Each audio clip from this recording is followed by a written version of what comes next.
Hello दोस्तों, कैसे हैं आप सब। मेरा नाम दीपक है और मैं आप सबका स्वागत करता हूं मेरे चैनल आपके एचआर कंसल्टेंट में।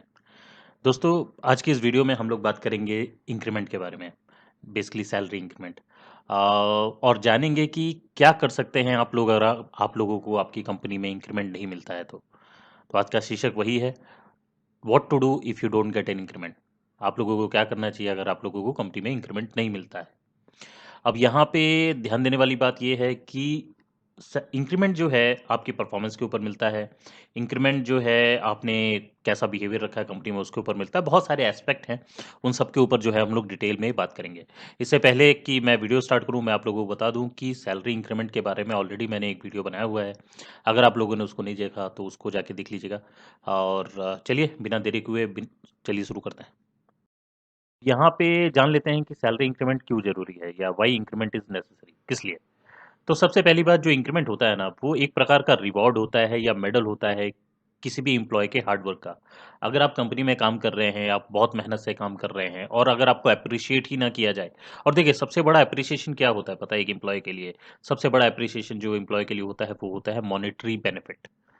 ठीक है, तो वो होता है। तो अगर साल खत्म हो जाता है और आप कंटिन्यू उसी पेस पे काम कर रहे हैं, अच्छे से काम कर रहे हैं, अपना पूरा एफर्ट दे रहे हैं, लेकिन अगर आप लोगों को किसी प्रकार का रिवॉर्ड नहीं मिलता है या मेडल नहीं मिलता है तो ये फिर जाती है।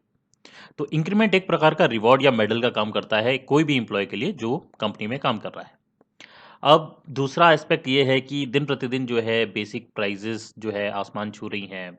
बहुत ज़्यादा कॉस्टली हो जा रही हैं सारी चीज़ें। हर मंथ जो है आप लोग देखेंगे, जो है, जो वीकली बजट है आपका बढ़ रहा होगा। और अगर देखें इन्फ्लेशन का रेट जो इंडिया में है वो 7-8% के हिसाब से हर साल बढ़ रहा है। तो अगर कंपनी आप लोगों को इंक्रीमेंट नहीं देती है तो ये गलत करती है। तो इसलिए भी जो है इंक्रीमेंट नेसेसरी हो जाता है ताकि कम से कम कंपनीज जो है इन्फ्लेशन के साथ आपकी सैलरी मैच कर सके।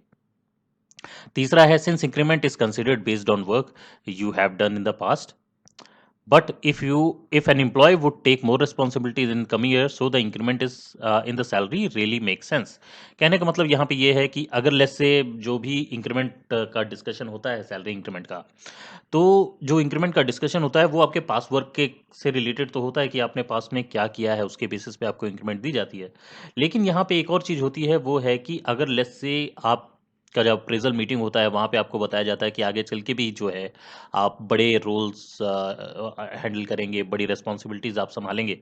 तो उस केस में अगर आप फ्यूचर में भी कुछ बड़े रोल और रिस्पॉन्सिबिलिटी संभालने वाले हैं, उस केसेस में भी जो है इंक्रीमेंट नेसेसरी हो जाता है और कंपनी को उस केस में इंक्रीमेंट एम्प्लॉय को देना चाहिए।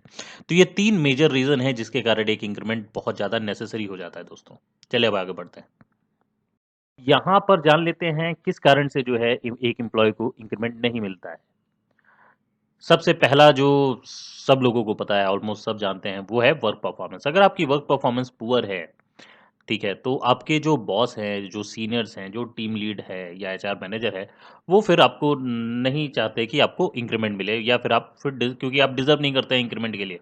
ठीक है, तो आपका वर्क परफॉर्मेंस मैटर करता है। तो इसीलिए मैं बोलता हूँ, जब भी आप काम कर रहे होते हैं, ट्रैक कीजिए अपने काम को और मेक श्योर कि जो है आप अच्छे से काम करें पूरा साल। जो है, जो आपका केआरए है, अपना केआरए जो है, सबसे पहली चीज़ मांग ले, अपने एचओडी से मांग लें या एचआर से मांग लें या टीम लीडर से या मैनेजर जिससे भी है, अपना केआरए मांग लें। केआरए के बेसिस पे देख लें कि आपका डेली रूटीन में क्या टास्क आते हैं, मंथली रूटीन में क्या टास्क हैं, और साल के एंड में जो है क्या टास्क रहने वाले हैं। तो उसके बेसिस पे जो है आप अपने जो है शेड्यूल प्लान कर सकते हैं और उसके बेसिस पे अपना वर्क परफॉर्मेंस मेजर कर सकते हैं, ताकि आपका जो work performance end of the year है वो खराब नहीं होगा। तो सबसे पहला कारण है, अगर इंक्रीमेंट आपको नहीं मिलता है तो आपकी पुअर परफॉर्मेंस के कारण। Second, sometimes you do not gate an increment even your work performance is good, but your behaviour with the boss और सीनियर इज नॉट गुड। तो सेकंड पॉइंट ये कहता है कि आपका परफॉर्मेंस तो अच्छा होना ही चाहिए, साथ ही साथ आपका जो बिहेवियर है वो भी आपके बॉस के साथ, आपके सीनियर्स के साथ अच्छा होना चाहिए। अगर बिहेवियर आपका रूड है, आपका बिहेवियर अच्छा नहीं है, फ्रेंडली नहीं है आपके बॉस के साथ या आपके सीनियर्स के साथ, तो कंपनी उसको अच्छा नहीं मानती है और इस केस पे भी आपको इंक्रीमेंट नहीं मिल सकता है। देन तीसरा ऑप्शन है, if there are some financial issues with the company, in that case chances है कि आपका इंक्रीमेंट पोस्टपोन हो जाएगा या कैंसिल हो जाएगा। कहने का मतलब है कि अगर जो कंपनी फाइनेंशियल स्ट्रगल कर रही है, आपके पास जॉब है लेकिन कंपनी फाइनेंशियली स्टेबल नहीं है और स्ट्रगल कर रही है फाइनेंशियली, तो उस केस में जो है कंपनी या तो पोस्टपोन कर देगी या फिर इंक्रीमेंट ही कैंसिल कर देगी, तो इस केस में आपको इंक्रीमेंट नहीं मिलता है। देन चौथा है, if company wants you to leave job but don't want to fire you directly.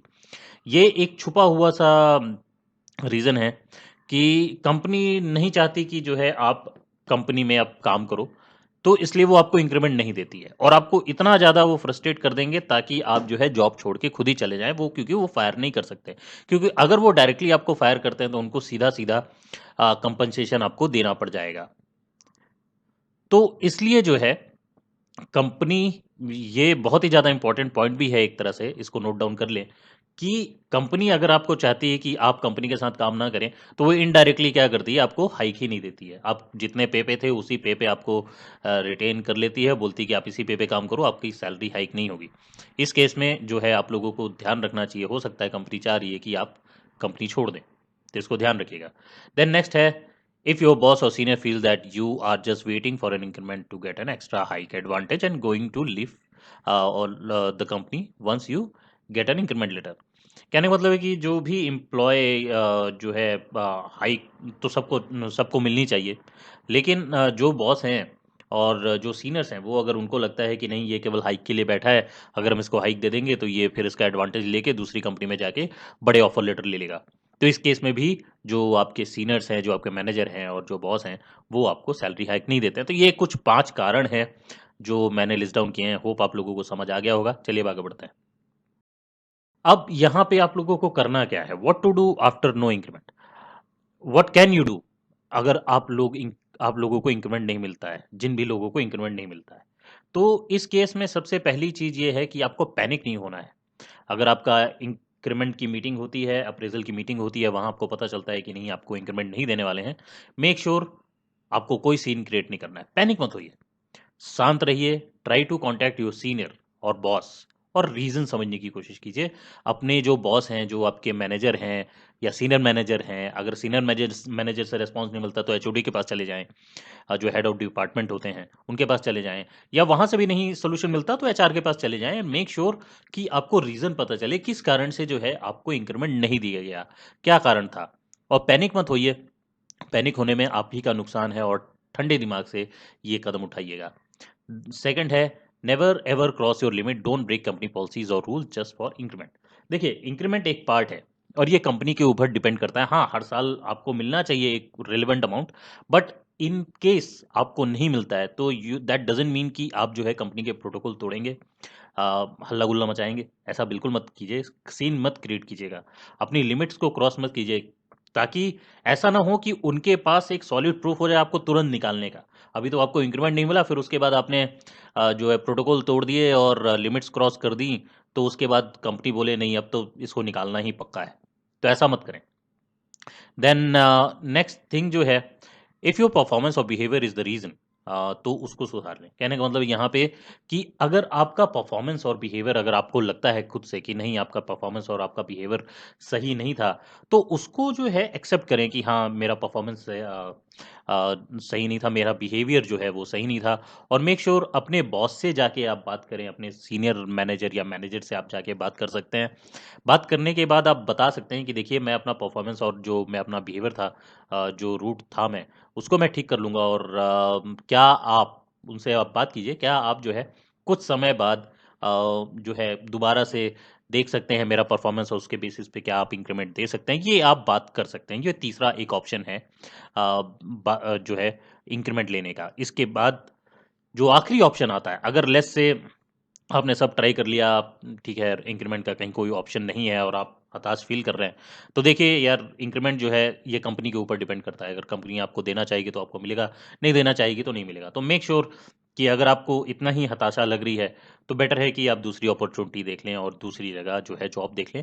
और यहाँ एक और चीज़ बोलूँगा, अपना कूल मत खोइएगा, ठंडी दिमाग से जो है काम कीजिएगा जब तक भी आप वहाँ काम कर रहे हैं, ताकि आप बाकायदा अपना रिलीविंग लेटर और एक्सपीरियंस लेटर लेके उस कंपनी को छोड़ें।